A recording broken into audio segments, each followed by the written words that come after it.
Today we've got a 1,000-point battle between Imperial Guard and Eldar Corsairs. For the Corsairs, this is my first time trying out this list. Starting off, we've got a Warp Hunter. We've got a 5-man unit of Corsairs led by the Corsair Princess with the Void Saber and Shadowfield, and they are in a Falcon transport. Then I have another small squad of Corsairs with missile launcher, fusion gun, and a Felark with power weapon, fusion pistol. I have another small squad, same loadout except no Felark. Instead, they have a Void Dreamer with them, who has a Neural Shredder and also a Void Saber. Lastly, I've got the unit of 10 Corsairs with jump packs. They have 2 flamers, 2 shuriken cannons. Everyone else has shuriken catapults. The Felark has a fusion pistol and a power weapon. Trying this force out just to see how it holds up. It's new, so I expect to get beaten off the table. And we'll see how these things go. This army's in progress, so I'm not done painting it quite yet. But it'll get there.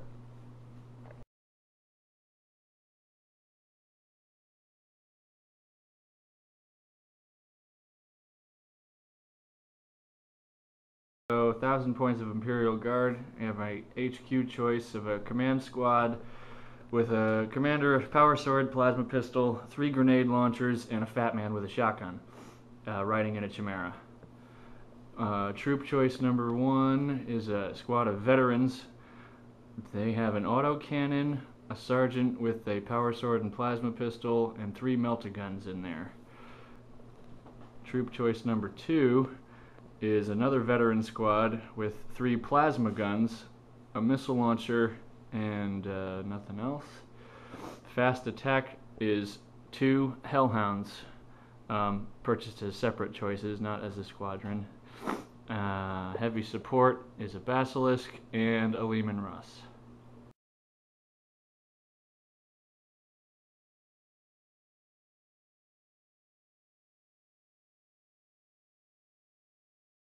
Alright, here's our deployment. Kevin has his line set up. We've got objectives in the middle, which are the standing stones. I've just got a small group of guys on the table, and this get ugly very quick. Is it night fight? Yes, and you want to roll for... Yes, stealing your initiative? Yeah. No. You do not.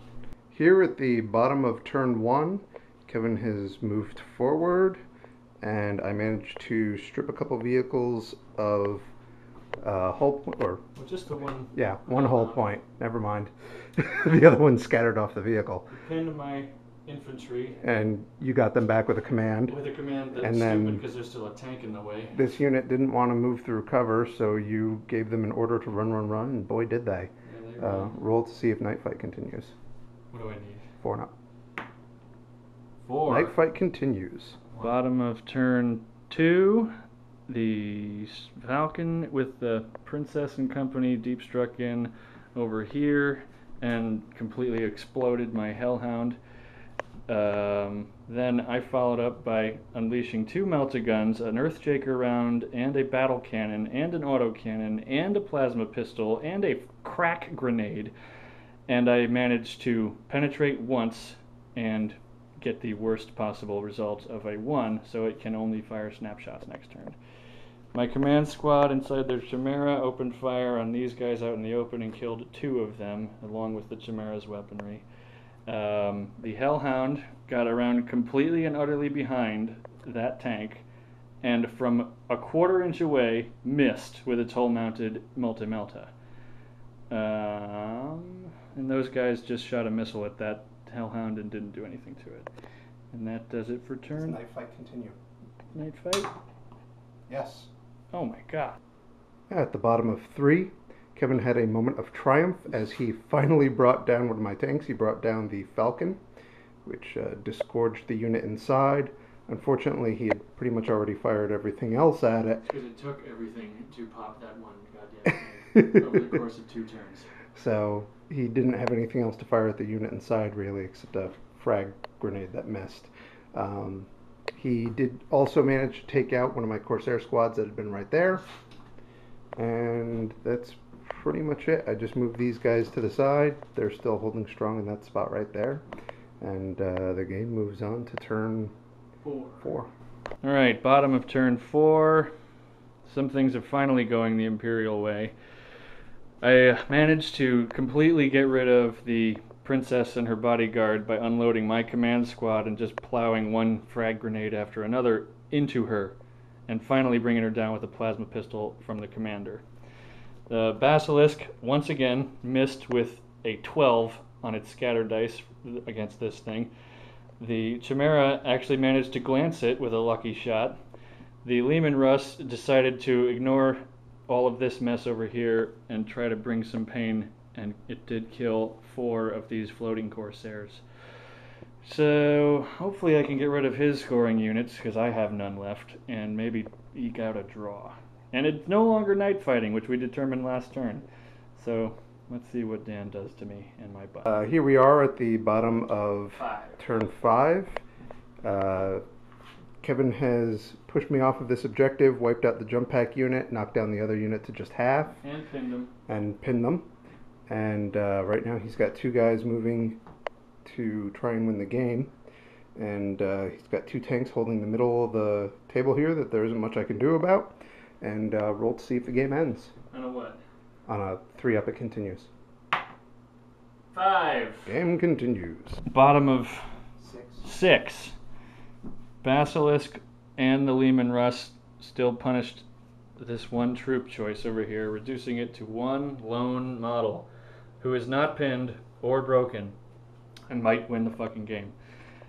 The Chimera once again failed to do anything to the Warp Hunter despite being up its ass.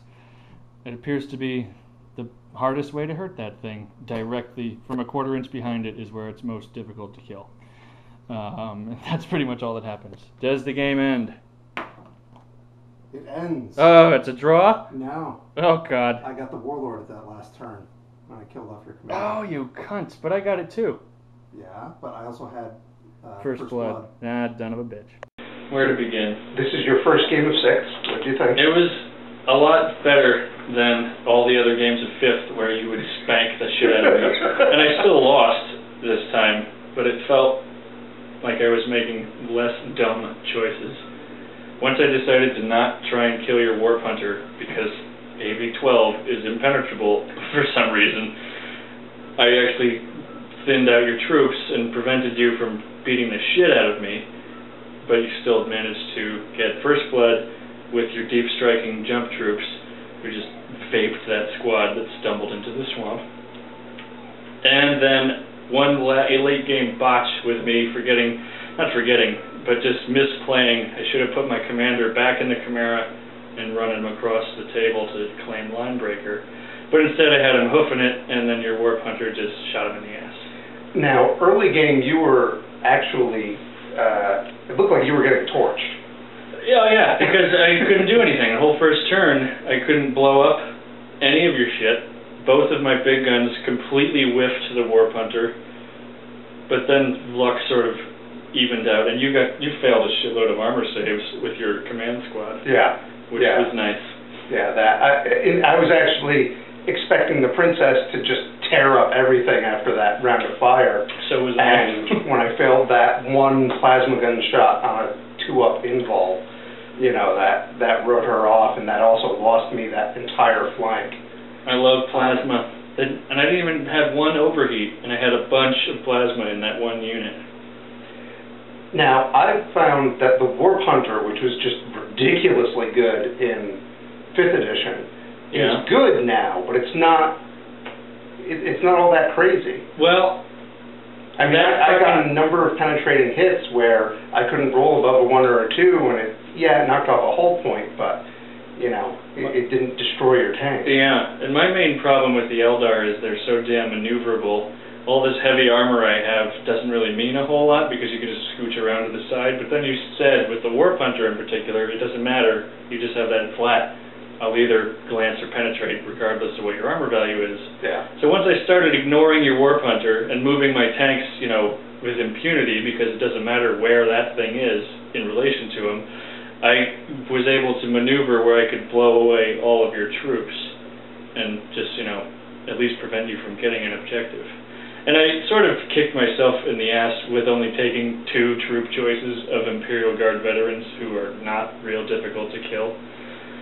But I think it's a solid list to build off of. Like this 1,000 points, just add more scoring units, throw in a platoon, put a bunch more tanks in it. But having that many tanks in this small a battle was a lot of fun. Yeah. The Corsairs are very tough to use because they are completely unforgiving. You have to do real well on your opening shots and then hope that you cripple your enemy enough so that he can't do anything in response. Because, man, in that late game, I had a bunch of guys and they just turned to miss. Well, yeah, they had no cover because we had, what, like 4 pieces of cover for the whole game. Yeah. And I had all this high AP weaponry, unnecessarily high with your friggin' 5-enough armor save. It's just bizarre playing against Eldar without super elite units. They're just Guardians with like all the coolest gear, sure, but they're just Guardians. They do have cool gear though. A few confusion pistols and flamers and jump packs. Yeah. Yeah, they're neat. I really like the models. But it's going to take a while playing them to get used to them. Yeah. Maybe They the are next fragile. fight, ally them with your craft worlders. At some point, when I get enough, I'll do that. Dropping that friggin' jump pack unit in, right where I knew you were gonna, and just lighting him up, it was just like, well, I know he's gonna do that, and then I was like, oh shit, he has flamers. And I wasted an order getting them into cover anyway, thinking, well, that's smart. And I'll have them protected, my one and only, or one of 2 scoring units. Nope, I'm just gonna light him on fire. They were in a swamp. They didn't think to duck their heads. For anyone who does use a lot of Guardians, though, having ballistic skill 4 is amazing. I agree, because that's one good thing about the veterans, is all of them had ballistic skill 4. In fact, every infantry model I had on the table had ballistic skill 4. Yeah. The ones that fired hit for the most part. Yeah. But then all my tank crews had ballistic skill 3, and they fucked it up all game long, just missing. I shot all 3 heavy bolters on the Lehman Russ at his squad completely out in the open, and out of 9 dice, I got 3 hits. That's Imperial Guard ballistic skill 3 for you. Yeah. Yeah. Well, you know, usually I miss 3 out of 3 shots with my Falcon, but I actually hit pretty well today because the ballistic skill 4. That saved me. I rolled a couple 3s there, and it went from something I just never hit with but still take because I'm an idiot to something I can kind of depend on. You stopped taking that Falcon back when we used to play because it was too expensive and you could never hit. Yeah. And your Prism was the same way. Yeah, but now the last templates are you can actually hit. Shoot, my templates scattered so much this game. Yes, they did. I must have put them down like 10 times, and 6 or 7 of them just went way the hell off. I don't think you actually rolled a hit until the end of the game, until the last 2 turns. But until I really needed to, yeah. Even though I still friggin' lost. I feel like I managed to draw, but I didn't. Well, I mean, it was right up, you almost tabled me. It was close. Yeah, that's you true. almost tabled me. I had 2 models left. I had the Warp Hunter and 1 Corsair. Well, the Warp Hunter, the invulnerable Warp Hunter, at the end of the game of me shooting all of the Imperial Guard's armory at it, it took 1 whole point of damage from a fucking multi-laser that we got lucky. You jinx in your night fighting. Night fighting went on for friggin' forever. Yeah, I've never played it past the first turn before. It wasn't even that big a deal like it used to be. Like, it had much like the rules they changed it to, rather than what it was. Where it's like you can only see 2d6 times 5 inches, which is retarded. But it's just so much easier to deal with now. Yeah. And you're 1 surviving dude. Yeah. Yeah. A guy with a fusion gun, actually. That's why I didn't move that tank any closer. I was thinking about advancing, and I was like, you know, why? Just sit still. I am happy for a game this small that I split the units up instead of just playing them as, 3 units with 2 large and 1 small. because that allowed me to shoot at 2 different units and to have that second unit left over when you wiped out the first one over here. With one shot from that fucking Hellhound. Yeah, rather than seeing them just get wiped out altogether. The Hellhounds are nasty, but I had 2 of them, and I only fired their flamethrower once from one of them. But it did its job. It sure did. But I was so excited to have multi-meltas on the hull, because now the Hellhound, you know, primarily anti-infantry, has got some serious anti-tank capability. But at ballistic skill 3, man, is that a heartbreaker when you miss from a quarter inch away. Yeah. At the rear armor that I never get around to. I've been playing this guy for years and I've never shot at the rear armor on his Eldar tanks till today. I mean, it must have happened in the past, but it's so rare an occurrence. And it didn't do me any good. I just shoot him in the face.